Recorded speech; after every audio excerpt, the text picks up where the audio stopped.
느헤미야 7장 61절에서 73절입니다. 다 같이 함께 읽겠습니다. 델멜라와 델하르사와 그룹과 앗돈과 임멜로부터 올라온 자가 있으나 그들의 종족이나 계보가 이스라엘에 속하였는지는 증거할 수 없으니 그들은 들라야 자손과 도비야 자손과 너고다 자손이라. 모두가 642명이요 제사장 중에는 호바야 자손과 학고스 자손과 바르실레 자손이니 바르실레는 길르앗 사람 바르실레의 딸 중에 하나로 아내를 삼고 바르실레의 이름으로 불린 자라.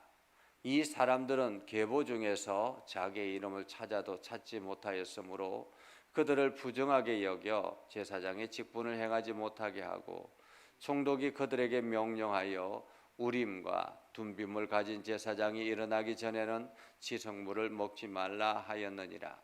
온 회중의 합계는 42,360명이요 그 외에 노비가 7,337명이요 그들에게 노래하는 남녀가 245명이었고 말이 736마리요 노새가 240마리요 낙타가 435마리요 나귀가 6,720마리였느니라.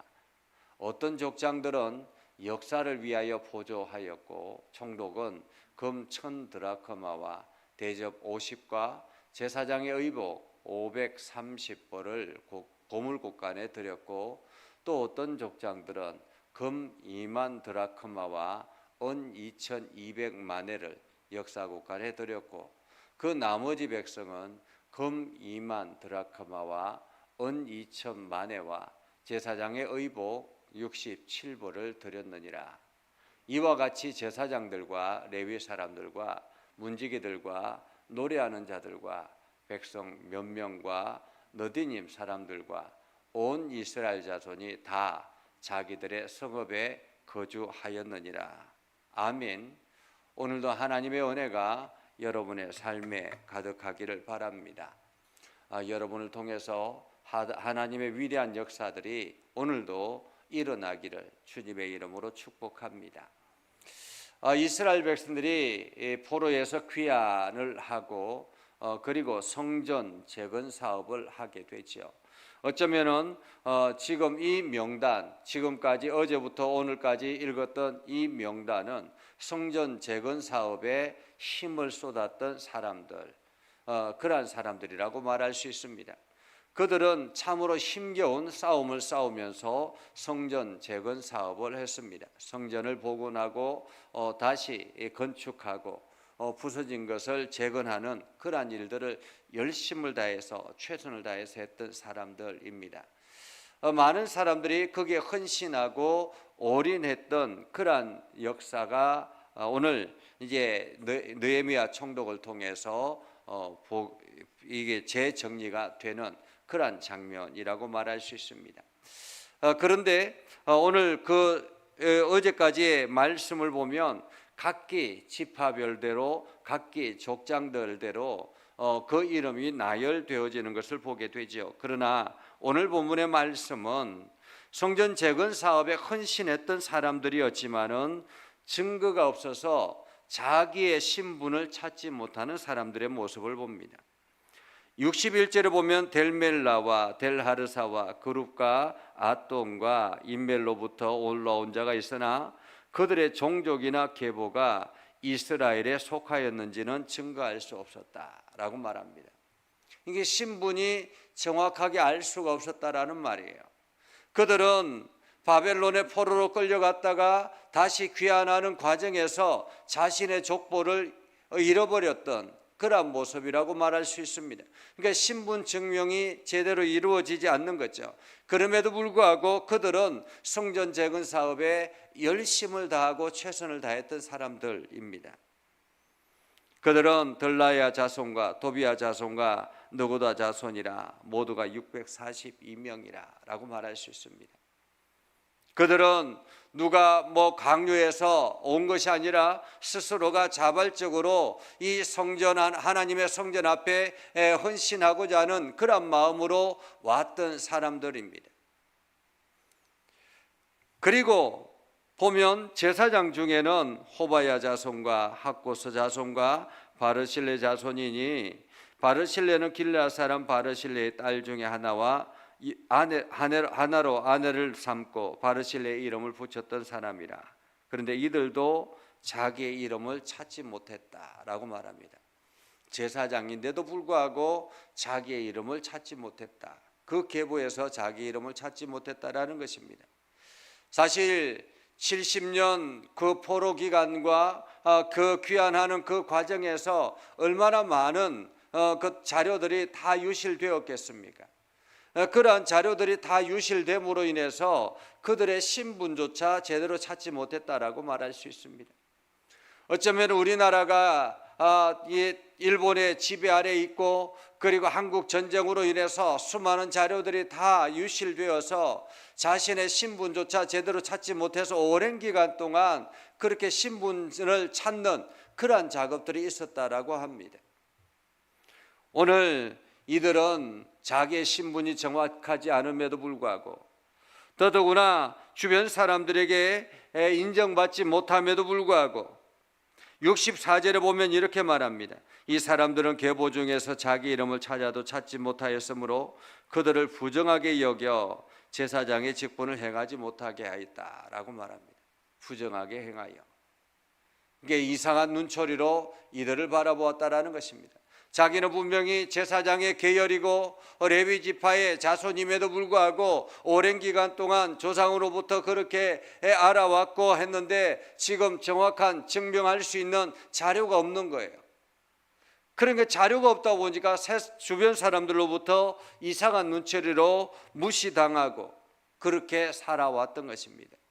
그럼에도 불구하고 그들은 이 성전 재건 사업에, 어쩌면은 이렇게 신분이 불분명하면 그냥 차라리 이 바벨론에 거기에 오랜 기간 동안 살아왔기 때문에 그곳에서 정착할 수도 있었을 것입니다. 기회일 수 있지 않아요? 바벨론은 그때 당시에 최고의 나라였고 최고의 문화를 자랑하는 그런 나라였습니다. 지금으로 말하면 수많은 사람들이 미국이나 유럽이나 이러한 곳으로 이주를 하고 싶어 하죠.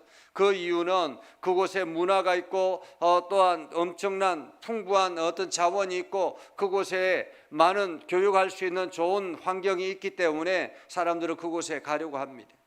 지금 바벨론이 바로 그러한 곳이거든요. 그럼에도 불구하고 그들은 그 유혹을 뿌리치고 이 예루살렘 성전 재건 사업에 힘썼던 사람입니다. 그런데 지금 주변 사람들로부터 오랜 기간 눈총을 받아왔던 것입니다. 그래서 이 총독은 그들에게 명령을 합니다. 우림과 둠빔을 가진 제사장이 일어나기 전에는 지성물을 먹지 말라. 여기서 우림과 둠빔은 제사장이 세워지고 나면, 대제사장이 세워지고 나면 거기에 한쪽에는 우림, 한쪽에는 둠빔, 이 두 개의 팻말을 들고는 하나님 앞에 기도하고 난 다음에 그 우림이 나오거나 둠빔이 나오거나 하면 이제 이 사람은 제사장의 사람이었다, 참이었다, 거짓이었다, 이런 것들을 판결하는 판결패라고 말할 수 있습니다. 그러니까 대제사장이 세워지고 이러한 판결패가 세워지고 그리고 난 다음에 그것을 판결을 받기 전까지는 지성물을 먹지 말라라고 이야기합니다. 그리고 난 다음에 오늘 성경에 보면 온 회중의 합계는 2360명이고 노비가 7337명이고 노래하는 자 남녀가 245명이었다라고 말합니다. 이렇게 돌아왔던 사람들이 많았다라는 거죠. 그리고 말과 노새와 낙타, 나귀 이러한 것들이 수도 없이 많았다라는 것입니다. 그리고 이 성전 재건과 성벽을 재건하는 일에 함께 힘을 합친 사람들이 있습니다. 가장 먼저는 총독이 앞장서서 금 1000드라크마와 대접 50과 제사장의 의복 530보를 보물곡간에 드렸고, 또 어떤 족장들은 금 2만 드라크마와 원 2200만회를 역사의 곡간에 드렸고, 나머지 백성들도 이 일에 함께 동참했다라는 것입니다. 금 2만 드라크마와 원 2000만회와 제사장의 의복 67보를 드렸더라라고 말하죠. 이들이 다 같이 함께 힘을 모아서 자기에게 주어진 물질을 하나님 앞에 드림으로 이 성전 재건과 성벽 재건의 사업을 완공할 수 있었던 것입니다. 마치 과거의 우리나라가 국가 부도의 위기에서 IMF를 겪으면서 금융위기를 겪으면서 금모으기 사업을 했던 것처럼, 그래서 여기저기 많은 사람들이 아이의 돌반지를 가지고 오기도 하고 결혼 폐물을 가져오기도 하고, 그렇게 각자가 내놓아서 우리가 IMF의 위기를 극복했던 그러한 시절이 있었던 것처럼, 이들이 누구 한 사람 자기 권리를 주장하지 아니하고 열심을 다해 최선을 다해서 이 성전 재건과 성벽 재건 사업을 했다라는 것입니다. 결국에는 이것으로 인해서 이스라엘이 온전하게 회복되어지는 놀라운 역사를 보게 되죠. 그런데 오늘 성경에 보면 73절에 이렇게 기록합니다. 이와 같이 제사장들과 레위 사람들과 문지기와 노래하는 자들과 백성 몇 명과 너디님 사람과 온 이스라엘 자손이 다 자기들의 성읍에 거주하였다라고 말합니다. 한마디로 안정이 되었다라는 것이죠. 자기의 성읍에 거주했다라는 것은 이제 안정된 정착 생활을 하게 됐다. 그런데 여기에 분명한 것은 너디님 사람들입니다. 너디님 사람들. 이 사람들은 그 성전에서 허드렛 일을 하는 사람들입니다.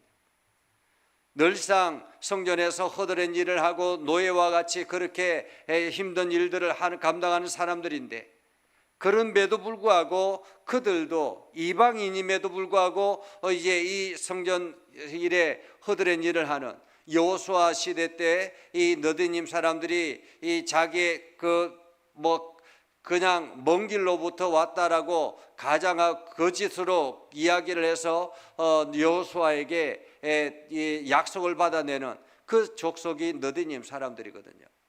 그런데 그들이 지금 성전 재건 사업에 함께 귀환해서 동참하고 각자의 위치에서 주어진 일들을 감당했다라는 거죠. 이것처럼 하나님 나라, 우리가 하나님의 교회를 세워나가는 일에도 마찬가지입니다. 주어진 환경에서 최선을 다하는 것입니다. 나는 신분이 어떠하기 때문에, 나는 위치가 어떠하기 때문에 자기의 권리를 주장하는 것이 아니라 다 같이 한 마음 한 뜻으로 하나님의 교회, 하나님 나라를 위해서 열심을 다하는 것입니다. 하나님은 우리의 그러한 열심을 보는 거죠. 나는 위치가 어느 하기 때문에, 나는 어떠한 상황이기 때문에 이러한 이 핑계 저 핑계가 아니라 온 마음을 다해서 하나님 앞에 헌신하며 나아갈 때 하나님은 그것을 귀하게 사용하시고, 또한 이 땅 가운데서도 평강과 하나님의 은혜를 경험할 뿐만 아니라 우리가 하나님 나라에 갔을 때 하나님의 풍성함을 누릴 수 있게 되는 것입니다. 오늘 여러분들이 이렇게 오늘도 주어진 환경에서 최선을 다하고 하나님 나라를 향해서 열심히 달려가는 거룩한 삶을 살아갈 수 있기를 주님의 이름으로 축복합니다. 기도하겠습니다. 거룩하신 아버지 하나님, 오늘도 우리 가운데 함께 하시고 하나님의 은혜를 더해 주셔서 우리가 복음 앞에 순종하며 하나님 나라를 향해서 달려가게 하옵소서. 하나님의 선한 뜻대로 나아가게 하시고 주의 영광 드러내게 해주시고 복음에 합당한 열매를 맺게 하시며 날마다 주의 영광 드러내도록 우리를 사용하여 주옵소서. 우리의 신분과 우리의 위치와 우리가 가지고 있는 것들이 무엇이든지 간에 무엇보다도 주어진 일에서 최선을 다하여 하나님 나라를 향해서 달려가게 하시고 하나님의 영광 드러내게 하옵소서. 그래서 오늘도 하나님의 은혜와 복이 풍성함을 경험하는 복된 성도들 되게 하옵소서. 예수님의 이름으로 기도드리옵나이다. 아멘. 이제는 우리 구주 예수 그리스도의 은혜와 하나님 아버지 극진하신 사랑과 성령님의 감화 감동 역사 위로 교통하시며 내가 주의 말씀 가운데 있는 믿음의 백성들 위해 하는 모든 일들 위해 영원토록 함께 하옵시기를 간절히 축원하옵나이다. 아멘.